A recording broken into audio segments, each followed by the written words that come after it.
Torek once again showing us how it's done. Admittedly, I think we've all are agreeing that his last fairy deck had some issues, but you know what? Doesn't matter. Was good enough. Now I know we're supposed to bring you Master Torek here, but due to technical difficulties, he's having trouble getting the Discord client to work. So, well, that means he's not coming along. So we're just gonna round this out pretty quickly. Just mostly like what changes did we see? Like, okay, so the fungus obviously was everywhere, right? The fairies had a pretty good showing. Yeah, I mean Word of Grace, but that's just Torek, so I feel like it almost doesn't count. Yeah, and chickens also. Oh Yeah, yeah, we've seen a lot of chickens. well, it was not just zombies, but I think Lyris had chickens in his Berg beatdown deck.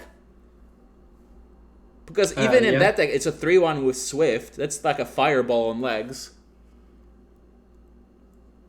yeah, that's a good one. Yeah. And So I expected like much more of this order rage sash control. I think the most of the times it just got banned. So and we've seen it like one or two times. But yeah, fungus but was it seemed like it struggled though because it seemed kind of slow. Like against the fungus, buffing everything beyond 3 health was seemed to be causing some problems. And everything yeah, costing 3 mana. I think that the change from the angel from 2 to 3 was a big hit. It was like that was one of their main 2 mana cards. Now it's yes, three mana. but it was really needed. So yeah. Anyways, Cannonade, what? That wasn't played at all, right? Well, that was probably because there was not that much rage. That axe no, thrower, oh my god, Jesus, that card is ridiculous. yeah.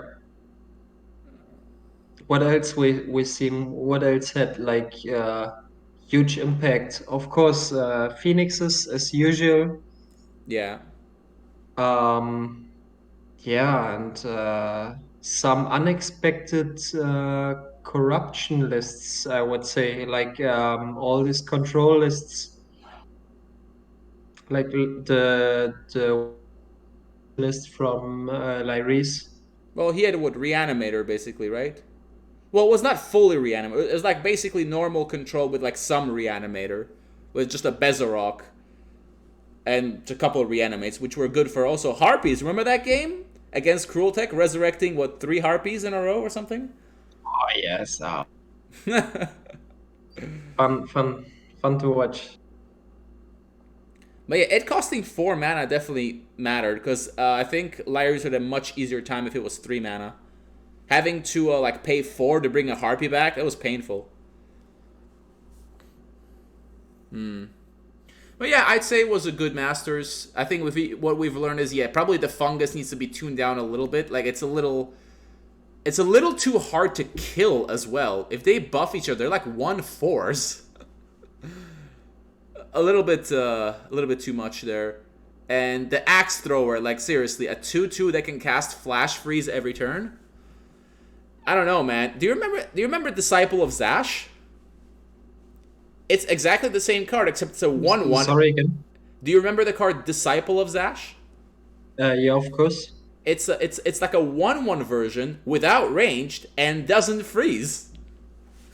Yeah, and it's supporter. Yeah, you have to play it on the support line. Well, I mean, you could just move it to the front so it doesn't matter. But the point is, it's Of just course, but so it's much not the worse. same, you Like, oh know. my god! If you look at those, like, wait a minute, this And doesn't seem has fair. no range at all. Yeah, So yeah, way worse stats, no range, doesn't freeze. I mean, I feel like the axe thrower could reasonably be like a 3 mana 3/2 or something. yeah. Because like that's ridiculous. Or make it a 1/2. Although that would still be almost just as powerful. Just make it a 1/1 and just leave it with a range. Maybe would be even strong enough, I would say. Oh yeah, So, but it would still be better than the disciple. Yeah, at least it's easier to kill, right?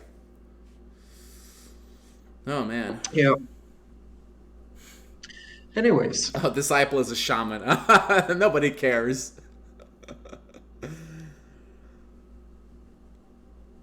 Oh, is this fifth for Torek? So he's the number one now, right? Because I think 4 was the most up until now.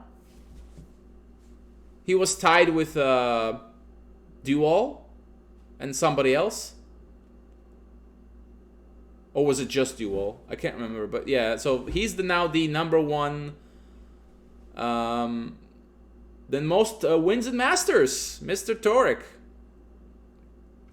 so then The true the Germans, they did it again. Torek, I'm proud of you.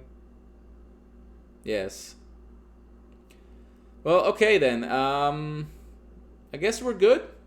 It's a shame we couldn't get Torek to give us the an insight into his mad world of deck building. But oh well. Maybe he'll post an article or something somewhere, and we can have a fun read. And he'll as he's schooling us all on how to play Spellweaver. And other than that, what? Or we just do it at the 6th time then. So. Well, I mean that's 2 months from now. Like I was thinking, like more like in shorter term. So yeah, I don't even know what's scheduled for the future. I don't think there's any cards coming out for now. Probably a balance patch sometime down the road for some of these cards. Hopefully a small one, right? I don't think we need a very big one. Just tune down the fungus and probably the axe thrower is probably a little too good. And other than that, yeah. So anyways, it was nice to have you around, Wisp. You're now the 7th person who has been the co-caster here. Yeah. Maybe a time will come where everybody will have done it. Well, those people who are comfortable speaking, because I think Lyris wouldn't be up for it. I'm happy I made it through it, even with my English. So, but Oh. with you as a main caster, I feel like it's not a problem at all. So I think everybody can do it. Just give some input like I did today. I hope it helped in any way, and I Oh hope yeah. made it a little bit more entertainment for all the. Oh yeah, of So course. It's because it's nice when we disagree about something and then we get to see which one of us was wrong, or like one of us missed something that the other one didn't. So, anyways, thank you all for coming, and we'll see you guys next time. Probably in the next Masters 51. Oh my goodness, how time flies! How long has it been? It's been now what? Has it been 4 years? Jesus. Since we started this. Well, moving on to 5 years. Stay safe, everybody.